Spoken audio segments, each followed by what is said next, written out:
This was earlier, before the hunger strike. I'd already started studying about Islam. My family had properties in Australia, but they owed a lot of money to the bank. And you know the banks, they want to be paid no matter what is the condition of anything. They must have their riba. So my family was struggling under the yoke of paying this riba, and I said to them, why are we doing this? And I was complaining to a friend. I said, there must be a system in this world that can operate without interest. He said, oh, there is. In Islam, there's no interest. It's haram. I said, excuse me? How can a system run without interest? How can business possibly function if you don't have interest? He said, find out. He didn't tell me, he said, find out. So I started to research Islamic finance. And I found a system that just amazed me. It was absolutely perfect in its design, but the beauty of it was that in Islamic finance, it is as if a design fault is built into the system, and this is it. If the people in the system have sincerity, the Islamic financial system cannot fail. But if the people in the system, the Islamic financial system, do not have sincerity, it is designed to not be successful. Meaning that sincerity is the basis of everything in Islam.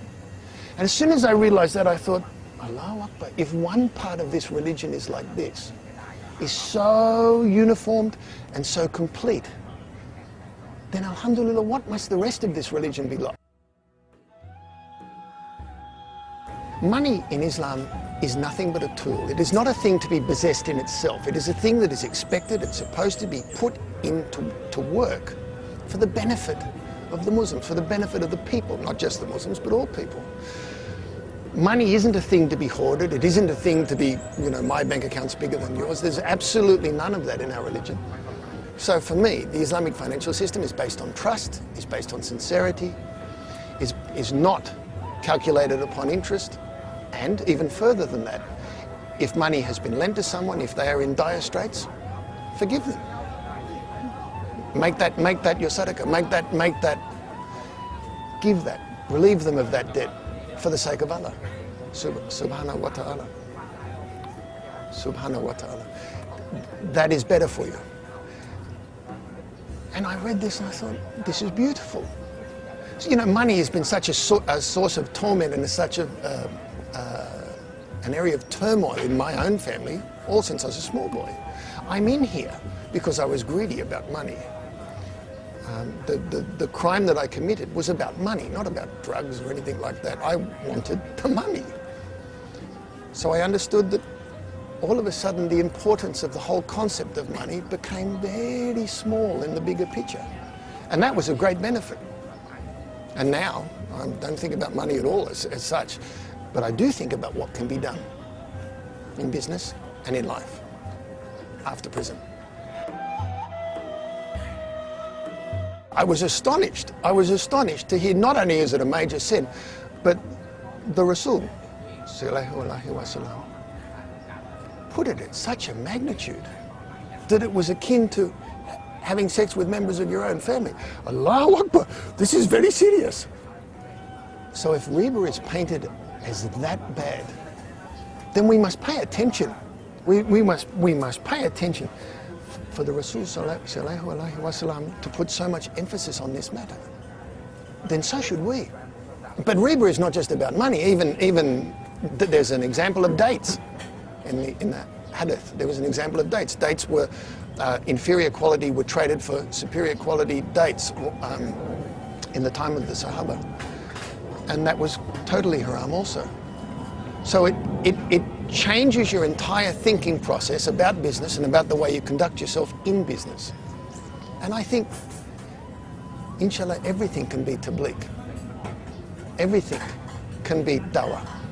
The way you conduct your business, the way you conduct yourself in business. can attract people to our religion if done correctly. So that's what I think.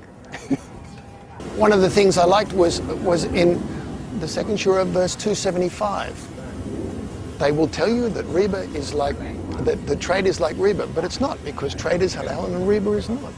You know, alhamdulillah. When you understanding that yes, you can function in this system. Yes, there is a way to live. That and the sense of freedom have been the main things that have liberated me. And it is a sense of liberation that I'm talking about. It's a sense of being able to breathe, probably for the first time. I'm spending the rest of my life as an experiment. I'm willing to put forward the rest of my life in the path to find out what can be achieved when simple people try only to do business within the framework of this religion and to help each other and to see what can be achieved. So that's what I want to do. That's the experiment I'm willing to focus on for the rest of my life.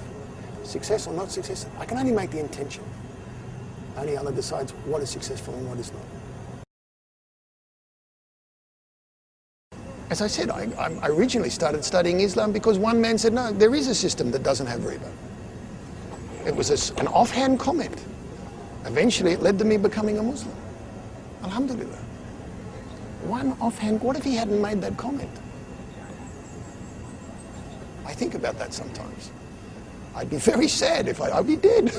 If I didn't find this religion, I wouldn't be here. I'm happy being here. Alhamdulillah.